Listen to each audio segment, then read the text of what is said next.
Hello, friends. This is Vitali from the Live Past channel. Have you ever wondered what the great minds and iconic figures of the past would say if they found themselves in our 2025? What questions would concern them? How would they evaluate our technology, our society, our way of life? That's the incredible idea we're bringing to life in our new project. We're embarking on a bold journey through time to put the most unexpected and influential guests from different eras in our interview chair. We're giving them a voice, allowing them to assess our reality and perhaps even give us some valuable advice. And you know who we're starting with? With someone who stood at the very dawn of humanity. Today, our guest is a Neanderthal. That's right, you heard correctly. Get ready for a unique dialogue that will force you to see yourselves in a new light. Enjoy the show. Welcome to the year 2025. The world we live in is very different from the one you knew. Before we dive in, could you please introduce yourself and tell us a little about your family and where you lived? I am Carmen. My name is... well, we don't have such loud names. We just are. I am from the tribe of the fire, which lived by the great waterfall, where the cliffs gave protection and the river gave fish. My family, they are all who shared our fire.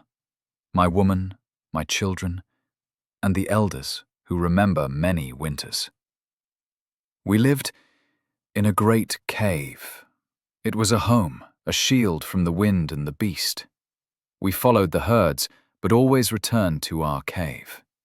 It was our place. What about the world you see today causes you the most surprise or perhaps fear? Surprise? Your dwellings.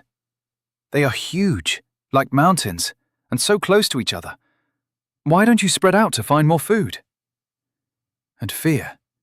These fast, roaring beasts without flesh and blood rushing past. They fear no one, and there are so many of them. And also, the people. You look the same, but your eyes. They hold much light, but also much anxiety. And you stare so much into these glowing stones instead of the sky or each other. You lived in harsh conditions, constantly fighting for survival.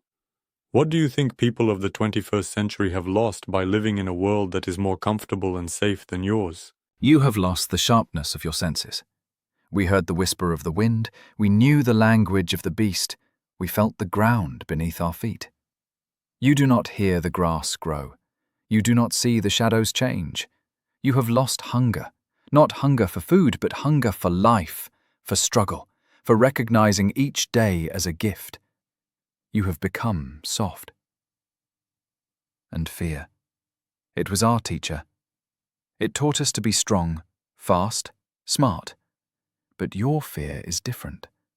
It hides in the corners of your huge dwellings, and you do not know how to fight it face to face. Community, the tribe, was very important to you. How do you feel about modern people often living in huge cities, surrounded by thousands, yet feeling very lonely? It is strange. The tribe is everything. One does not survive alone.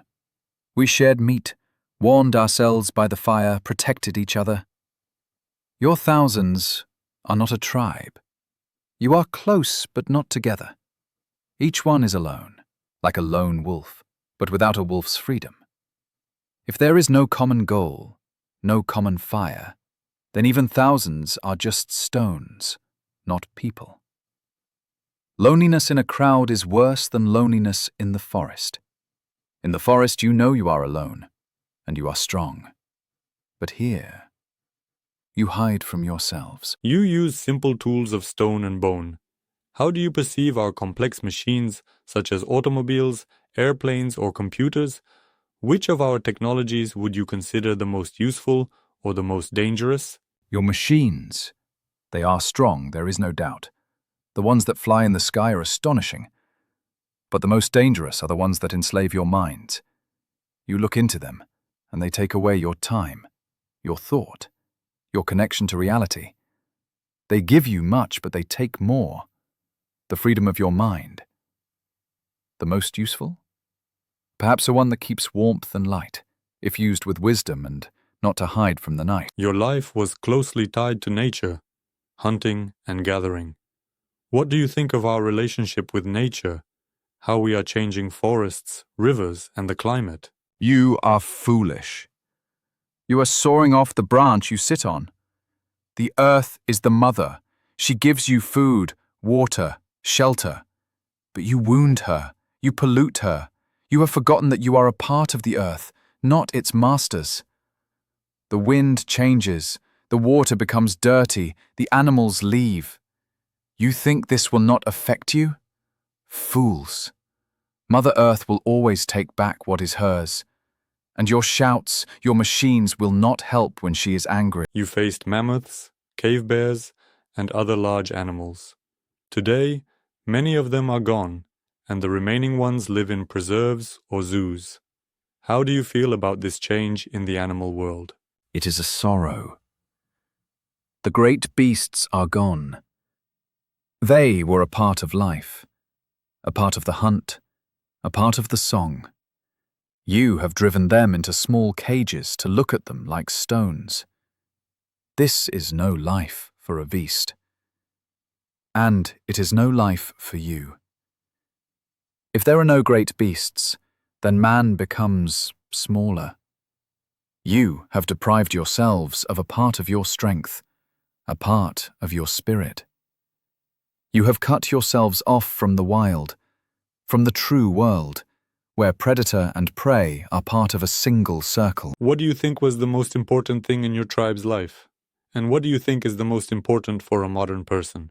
For us, the most important thing was the survival of the tribe. The warmth of the fire, food for each day, protection from the cold and beasts, and a cave where we could sleep peacefully. But for you chase after things. To be better than your neighbor, you have forgotten that you will die, just like everyone. And all your shiny stones will not go with you. The most important thing for you should be the same as for us. To live truthfully, to care for your own, and to remember who you are. If you could give one piece of advice to humanity in 2025, what would you say? Remember that you are also animals. You are a part of nature. Return to the earth, to the fire, to your hands. Listen to the silence. And find your tribe, those you can trust and with whom you can sit by a real fire, not by the glowing stones. Stop running from yourselves. You had your own rituals and perhaps beliefs. What do you think of modern religions and spiritual practices? Can you find anything in common with your world? Your rituals are very different, with many words, many rules. For us, it was simpler. Respect for the spirits of the forest, for the strength of the beast, for the fire. We felt their presence. You also have a desire to find the spirit, to find meaning, and that is good. The common thing, fear of the unknown, and the desire to understand the world, and a striving for something more than just food and sleep. But you have become tangled in words and forgotten about feelings. The spirit is not in a book, but in the heart and in the forest. Looking back at your life and comparing it to ours, what do you consider the greatest strength of your species and the greatest weakness of ours? Our greatest strength was the unity of the tribe and the connection to the earth. We were strong because we were together and lived by the laws of nature. Your greatest weakness is that you have lost that connection. The connection to the earth, the connection to each other, the connection to your inner wildness. You have become too smart in the head, but foolish in the heart. You have created much, but you have lost yourselves. You have forgotten how to be alive. Well, friends, our first interview with Kamen the Neanderthal was this unusual and, in my opinion, incredibly profound. He made us think about simple but very important things that we seem to have lost in the pursuit of progress. How do you like this format? How do these answers make you feel? Be sure to share your thoughts in the comments.